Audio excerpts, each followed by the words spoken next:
హన్మకొండ జిల్లాలో గంజాయి ఇతర మత్తు పదార్థాల నియంత్రణకు సంబంధిత శాఖల అధికారులు సమన్వయంతో పటిష్టమైన చర్యలు తీసుకోవాలని హన్మకొండ జిల్లా రెవెన్యూ అధికారి వైవి గణేష్ అన్నారు. జిల్లా కలెక్టరేట్లోని మినీ కాన్ఫరెన్స్ హాల్లో కలెక్టర్ ఆదేశాల మేరకు మత్తు పదార్థాల నియంత్రణపై వివిధ శాఖల అధికారులతో కూడిన సమావేశం కమిటీ నిర్వహించారు. ఈ సందర్భంగా పోలీస్, రెవెన్యూ, వైద్య ఆరోగ్య, విద్య, ఎక్సైజ్, నార్కోటిక్స్, రైల్వే, జీఆర్పీ తదితర శాఖల అధికారులతో సమావేశంలో పాల్గొన్నారు.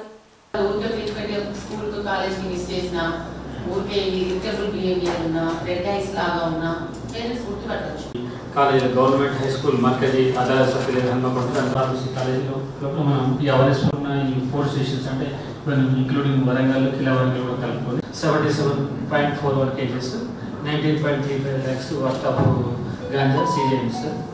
దాని తర్వాత ఈ అవేర్నెస్ ప్రోగ్రామ్ మాత్రం ఈ పోస్టర్స్ పబ్లిక్ ప్లేస్లో మాత్రం రెగ్యులర్గా చేస్తున్నాం సార్.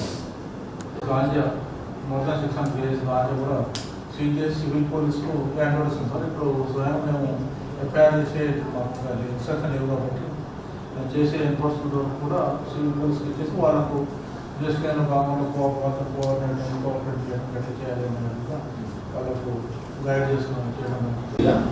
అవును సార్, ప్రహరీ క్లబ్స్ వాటి ప్రహరీ మీకు నేను ఇదివరకు చెప్పాను. ఆ రిపోర్ట్ కూడా నేను సబ్మిట్ చేశాను సార్. మేడం చెప్పినట్టు కోర్టులోనే సిగరెట్ తాగిన అమ్మిన లేదా ఎక్కడైనా సరే 18 years The offences under the Act attracts jail terms ranging from 1 year to 20 years. Yes. And fine depending on the crime. Under the Act, criminal conspiracy and even attempts to commit an offence attract the same punishment. So మీటింగ్లో కొన్ని ఇన్స్టిట్యూషన్స్లో colleges కానీ స్కూల్స్లో కానీ మీరు ఎప్పుడైనా మీరు మీ తరఫున పెడుతున్నాం కదా, జిల్లా లెవెల్ ఆఫీసర్లు ఇన్ఫర్మేషన్ ఇస్తే అంటే మీ ఏసీపీ లెవెల్ ఎక్కడ మీటింగ్ పెడతారు మీ ఆఫీస్లో లేకుంటే ఎట్లా చేస్తారు? అక్కడ మన ఫీల్డ్ లెవెల్ నాలెడ్జ్ మనకు తెలుస్తుంది. చాలా మంది పార్టిసిపేషన్ ఎక్కువ ఉంటుంది జనరల్గా. ఆ ఇన్స్టిట్యూషన్ పిల్లలు లేని కాడ కొంత పేరెంట్స్ కూడా పిలిస్తే బాగుంటుంది. జనరల్గా ఎక్కడైతే ఈ ప్రాబ్లం ఉందో, ఈ ఇష్యూ ఎక్కడైనా కొన్ని ఇన్స్టిట్యూషన్స్ ఉన్న చోట సస్పెక్టెడ్ ప్లేసెస్ అలాంటి ఇన్స్టిట్యూషన్ ఎన్నుకుంటే ఇంకా ఎఫెక్టివ్ ఉంటుంది. ఆ ప్రాబ్లం లేని ఇన్స్టిట్యూషన్ పోవడం వల్ల ఉపయోగం లేదు.